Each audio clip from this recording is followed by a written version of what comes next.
Hello my dear 10th standard students. Last minute நாளைக்கு நம்ம half yearly exam எழுத போறோம் full portion test. Timeline ஒரே 10 நிமிஷத்துல பயங்கர ட்ரிக்கோட ஈஸியா நம்ம இப்போ லேர்ன் பண்ண போறோம். எஸ், நான் உங்க Shravanee ma'am. Welcome to Vedantu. குயிக்கா பப்ளிக் எக்ஸாம்ல கூட இந்த டைம்லைன் எப்படி கேட்பாங்க அப்படின்னு பார்த்தலாமா? ஈவன் half yearly எக்ஸாம்ல கூட நமக்கு இந்த ரெண்டே क्वेश्चन தான் மாத்தி கேட்டுட்டே இருக்காங்க. 1920 ல இருந்து 40 இது பப்ளிக் 2022ல கேட்ட क्वेश्चन. அடுத்து பாருங்க 1910 ல இருந்து 30. அடுத்து பாருங்க 1920 ல இருந்து 40. சோ 20 ல இருந்து 40, 10 ல இருந்து 30 இதுக்குள்ள இருக்கிற ஒரு 5 ஈவென்ட்ஸ் வந்து நமக்கு எழுத சொல்றாங்க. அப்போ சூப்பரா ஸ்மார்ட்டா நம்ம எப்படி பிளான் பண்ணிக்கலாம் அப்படின்னு பாத்தீங்கன்னா, எவ்ரி 10 ஈவென்ட்க்கு நம்ம 5 ஈவென்ட்ஸ் படிச்சிட்டோம்னா சேஃபர் ஜோன்ல இருப்போம் இல்லையா? 20 இயர்ல 5 ஈவென்ட்ஸ் எழுத சொல்றாங்க. அப்ப நம்ம 10 வருஷத்துக்கு 5 ஈவென்ட் படிச்சிட்டோம் அப்படினாலே சேஃப் ஜோனுக்கு போய்டும். அதெல்லாம் தான் ட்ரிக்கோட இப்ப நம்ம படிக்க போறோம். சோ இந்த வீடியோல 1910 ல இருந்து 20, 1920 ல இருந்து 30, 1930 ல இருந்து 40, அப்புறம் 1940 ல இருந்து 50 ல இருக்கக்கூடிய ஈஸியான ஈவென்ட்ஸ் எல்லாம் குயிக்கா நான் சொல்லி தர போறேன். ஸ்டார்ட் பண்ணலாமா? சமப்பா. சோ ஃபர்ஸ்ட் எடுத்த உடனேவே நம்மளுடைய ஸ்கேல்ல 1 சென்டிமீட்டர் இருக்கும் இல்லையா, அதை அப்படியே வரைஞ்சுக்க போறீங்க. ஓகே, சோ ஒரு பிக் கோடு. அடுத்து பாத்தீங்கன்னா இதுதான் வந்து 1 2 3 4, அதாவது 0. இது வந்து 0 1 2 3 4 5 வந்து பெருசா இருக்கும். 6 7 8 9 10 பெருசா இருக்கும். சோ 0 5 10 வந்து லாங் லைன்ஸா இருக்கும். மத்தது எல்லாமே ஷார்ட்டர் லைன்ஸா இருக்கும். அப்புறமா யூனிட்ஸ் எழுதிக்கிறோம். இந்த 1 யூனிட் அப்படிங்கிறது 10 இயர்ஸ் வந்து மென்ஷன் பண்ணுது. அப்போ ஒரு இயரை வந்து நமக்கு மென்ஷன் பண்ணுது. ஓகேவா? சோ 1910 ல இருந்து 20 தான் நம்ம இப்போ எழுத போறோம். ஃபர்ஸ்ட் அதுல நம்ம ஈஸியா இருக்கக்கூடிய ஈவென்ட்ஸ் எதெல்லாம் பாத்தீங்கன்னா 1916 ல இருந்து 20. ஒரு சின்ன க்ளூ மாதிரி ஞாபகம் வச்சுக்கலாம். உங்களுக்கு எது ஈஸியா இருக்கும் அப்படி ஞாபகம் வச்சுக்கோங்க. 1916ல எனக்கு சம பெரிய லக் அடிக்குது. ஓகேவா? அதுதான் லக்னோ பேக்ட் அப்படின்னு சொல்றோம். ஓகே, எனக்கு பயங்கரமா லக் இருக்கு. சோ நான் எல்லாத்தையுமே பேக் பண்ணிட்டு நேரா ரஷ்யாவுக்கு போயிடுறேன். ஓகே, அங்க ரஷ்யாவுக்கு போனா வேர்ல்டு வார்லாம் முடிஞ்சு போச்சு அப்படின்னு சொல்றாங்க. சரியா? அப்புறம் 1919ல பார்த்தா வேர்ல்டே ஃபுல்லா பீஸ் ஆயிடுது. வேர்ல்டு வார் முடிஞ்சிருச்சு இல்லையா, உடனேவே பீஸ். அதுதான் பாரிஸ் பீஸ் கான்ஃபரன்ஸ். அடுத்து பாத்தீங்க அப்படின்னா யாருமே கோஆபரேஷனே பண்ண மாட்டாங்க. இதுதான் நான் cooperation movement.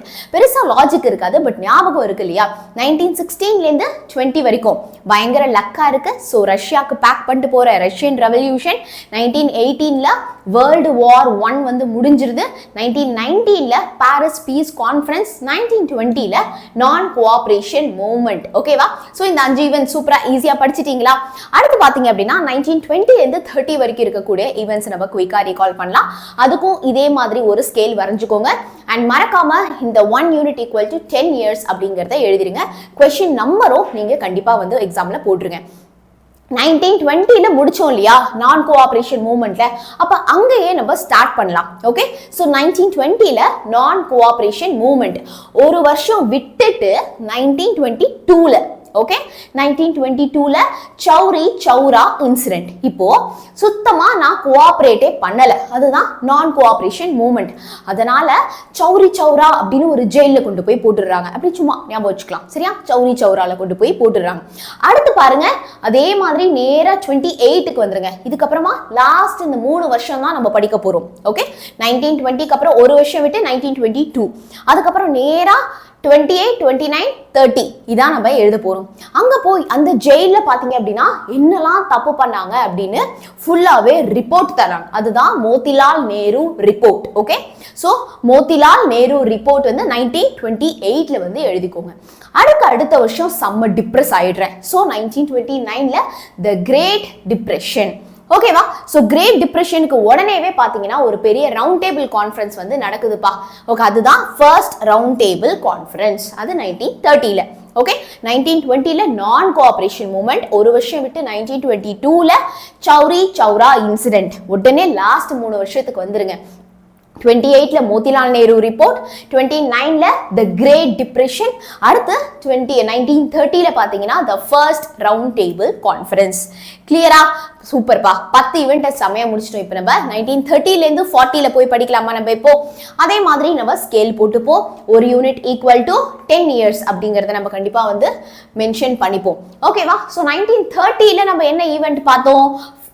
First round table conference இல்லையா, அதுக்கு அடுத்த வருஷமே செகண்ட் ரவுண்ட் டேபிள் கான்ஃபரன்ஸ், அதுக்கு அடுத்த வருஷமே third round table conference. So இதை ஞாபகம் வச்சுக்கிறது ரொம்பவே ஈஸி, ரைட்? ஸோ 1920ல எப்படி நான் கோஆபரேஷன் மூவ்மெண்ட் ஞாபகம் வச்சுக்கிட்டோமோ அதே மாதிரி 1930ல ஃபர்ஸ்ட் ரவுண்ட் டேபிள் கான்ஃபரன்ஸ், அடுத்த வருஷம் செகண்ட் ரவுண்ட் டேபிள், அடுத்த வருஷம் வந்து தேர்ட் ரவுண்ட் டேபிள் கான்ஃபரன்ஸ்.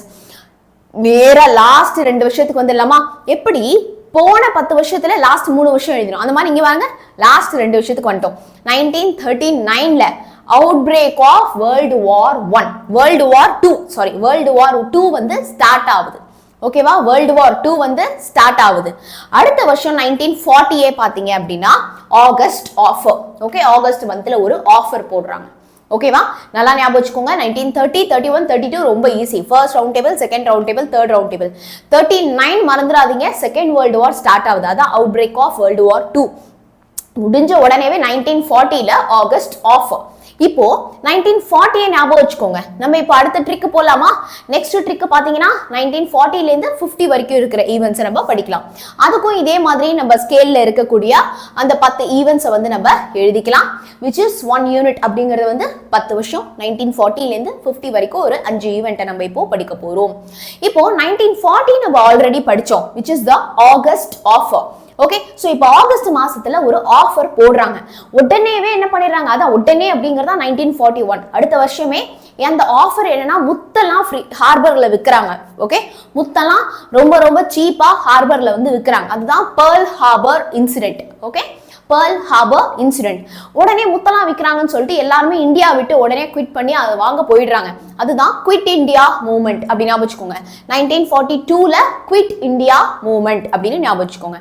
இப்போ 1945 அது நம்ம மறக்க முடியாத ஒரு ஈவெண்ட். என்னது? End of world war 2. எப்படி 1939ல வேர்ல்டு வார் ஸ்டார்ட் ஆச்சோ, வேர்ல்டு வார் 2 ஸ்டார்ட் ஆச்சோ, 1945ல end of world war 2. World war 2 முடிஞ்சதுக்கு அப்புறமா இந்தியாக்கு என்ன கிடைச்சது? இண்டிபெண்டன்ஸ். எந்த வருஷம்? 1947. India got independence. ஸோ ரொம்ப ஈஸி, ரைட்? ஃபர்ஸ்ட் 3 ஈவெண்ட் ஞாபகம் வச்சுக்கலாம். எப்படி? 1940ல ஆகஸ்ட்ல ஆஃபர் தராங்க, 41ல பேர்ல் ஹார்பர் இன்சிடென்ட், பேர்ல்ஸ் எல்லாம் விற்கிறாங்க. ஸோ எல்லாருமே இந்தியா விட்டு போயிடுறாங்க. Quit India movement 1942. இதுக்கப்புறமா 2 ஈவெண்ட்ஸ் நம்ம ஞாபகம் வச்சுக்கிறதுக்கு ஈஸியா இருக்கும். 1942ல வேர்ல்டு வார் 2 முடியுது, 1947ல India got independence, right? So இந்த ட்ரிக் உங்களுக்கு எவ்வளவு யூஸ்ஃபுல்லா இருந்தது லாஸ்ட் மினிட்ல அப்படிங்கறத கண்டிப்பா கமெண்ட் பண்ணுங்க. அண்ட் நமக்கு இது வரைக்கும் 2 லைவ் செஷன் போயிருக்கும் இல்லையா?